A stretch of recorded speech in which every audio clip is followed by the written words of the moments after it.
Hey guys, welcome back. Hey, look, there's sound today. I didn't even go back through in the video yesterday, and I just basically uploaded it. I didn't even see if there was sound or not, but yeah. So we're back with sound. I bet that's a lot better than listening to me talk for absolutely nothing. I'm probably just gonna delete the video. There's no point to leave it up. I mean, if there's no sound, there's no point to leave it. So probably gonna delete it here. Hope your guys' Tuesday was good. Actually, it is Tuesday, so. Yeah, actually a Tuesday night would be, so Okay. So Homefront the Revolution for Xbox One, PC, and PS4 got a release date. It's coming out May 17th on the PS4, Xbox One, PC, Linux, and Mac, and May 20th for all other regions. So May 27th is like the United States release date, and then May 20th, 3 days really. I don't get that at all, but basically all the countries are getting it on May 20th. So a closed beta will be running on the Xbox One from February onwards, and players have to have a beta token, and they said Xbox will be giving away those in the next few weeks. Players are encouraged to register at the Homefront website and stay notified.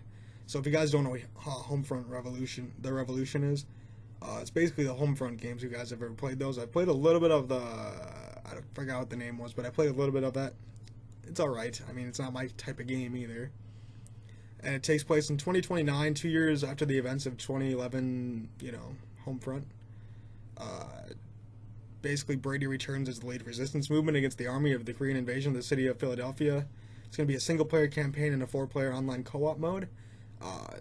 First, there's... People are kind of weird, like, how it's not called Homefront 2, but whatever. That's beside the point. So that's pretty much all that, I guess it was supposed to come out in 2015, but it was delayed till this year. Oh well. I guess the first Homefront was published by THQ, and they obviously went bankrupt. So, Crytek stepped in to buy the franchise for $544,000, and then later sold the game to Deep Silver. I don't know why they really give you a backstory, but yeah, it was supposed to come out last year, and it got delayed. Whoop-de-frickin-do. Alright, so... Okay, this controller looks really cool. I mean, it's basically like the Elite controller, but it's called a Razer Wildcat. If you guys are unfamiliar with what Razer is, they make keyboards and mouses for PC, mainly. It's going to be $149.99. So, I'll just read the pros, cons, and bottom line, I guess, okay? So, comfortable, good build quality, customizable triggers, buttons feel natural. Cons, expensive, no wireless option, fewer customization options than Xbox Elite wireless controller. Custom triggers, bumpers, and regular controls must be mapped separately. Included grips are difficult to apply. Bottom line, the Razer Wildcat is an impressive, pricey Xbox One gamepad that's outshined by Microsoft's own high-end Elite wireless controller.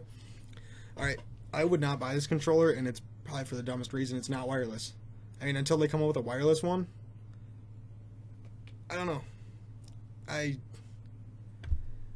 can't, fathom the fact that I would basically have to plug it in all the time. So, granted, it's only $149, and, the Elite controller is like $258 on Amazon, apparently, so if you guys don't want to pay for that much of that much money for that the controller, then this is a good option. I mean, Razer's a good company. It's not like the controller sucks, but I just wouldn't buy it personally. My opinion is because it's wired. I don't know if that's just a weird opinion that I have. I mean, I have a wired 360 controller, and I just dropped something. Holy cow. Yeah, it's just a wired 360 controller I bought for my PC. No big deal, But it's because my PC is literally, right here, and there's no point to get wireless if I'm that close. So that's about the end of that. It's a decent controller, I guess. So basically, this is gonna be fun. This is what I want to talk about today. This is the meat of the story. Yep, totally. I mean, if you guys obviously didn't know, the Oculus Rift came out for $599. It didn't come out, but you can pre-order it, and it's literally what. Alright, so basically, yeah, you guys know it came out for $600, $599. I'm just going to call it $600. And they're going to have the all-in price for consumers, which gives you the PC to run the game, basically, the specs and everything that you need for $1,500. I think you get the Rift with it. So Palmer Lucky said, basically, most people have not had a reason not to own a high-end PC for a long time. Glorious PC Master Race, your crappy PC is the biggest barrier to adoption for a high-end VR. Right there, what he said right there made me want to punch him right in the face. Like, that's just my gut feeling that I had. I was like, alright, like, okay, my PC is not crappy by any means, but there's a lot of people that don't game, like, on PC, and they're not really gamers. They just kind of game, and they don't have high-end PCs. Why? Like, if you're not going to game a lot, why spend $12 to $13, even $3,000 on a PC if you're not going to utilize it? So, I mean, he doesn't need to say, oh, your crappy PC is the biggest barrier to adoption. No, it's not. Maybe people just don't want VR. Or maybe people just think you priced it way too high. Or there's other factors that go into it, like you have 0 games out for it, really. I mean, there's indie games, but whoop-de-frickin' do. You got the price point's way too freaking high. There's gonna be bugs. It's gonna be buggy.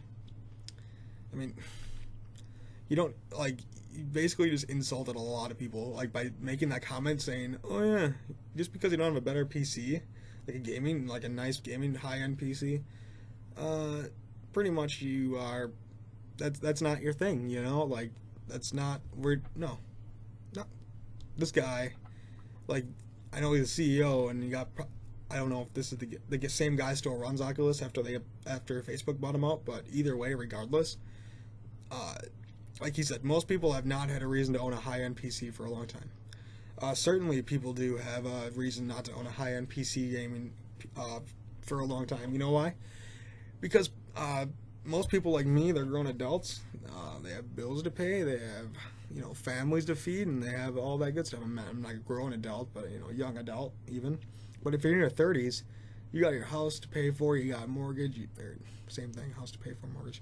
You got bills to pay. I mean, you can't put like your whole monthly paycheck into building a nice PC. It's just not going to happen unless you're making 6 figures a year. So I don't understand like why he had to say that. I mean,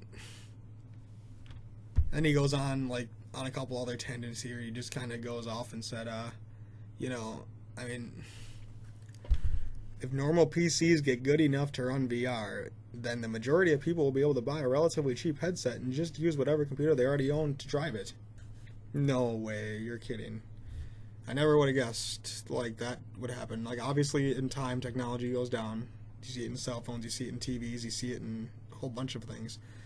So apparently a lot of people have to buy the Oculus in order for the price to go down. Makes sense, right? Yeah, I guess, whatever. NVIDIA said they estimated that there will be about 13 million PCs capable of running the Oculus Rift in consumers' homes this year. And that's kind of a lot, actually, but how many of those 13 million are actually going to be buying the Oculus? I don't have any intention. My PC can run it. I have zero intention of buying it. It's unreal. It's $600. Fuck that. Like, that's too much money. And then, last thing he says here. As I've said before, VR needs to become something everyone wants before it can become something everyone can afford.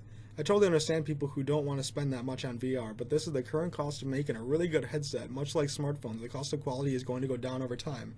You can buy unsubsidized phones for less than $100 that blow away the best $600 phones from just 5 years ago. That's what it does to the cost of technology. So yeah, I don't even know if VR is honestly going to take off. Like, that's the whole problem I'm having. Like, I feel like it's not. Like, it's going to be a good, cool feature, but after a couple times, like, I think I'd love to play VR, but after 6 or 7 times, it's going to be something I put on and throw in the closet, like, not play it. That's where I'm at with it. I want them to prove me wrong, though. I want them to make good games, make games that I actually want to play for it, and just, have games. Like, that's what you need, and have a good price point. Like I said with Sony's VR, or PlayStation VR, they can't be more than $400. Absolutely not. No, actually, I should say $350 now, because no one's gonna pay $400 for a console and $400 for the PlayStation VR, and even you don't get any games. You have no games for it, unless you're gonna get games with it. I don't know, But whatever, no one's gonna do that. I personally wouldn't do that. That's $800. Plus, you don't have any games yet, so that's almost $1,000 into it. If you want a couple games that are even VR capable of playing, and the games might suck. So I don't know.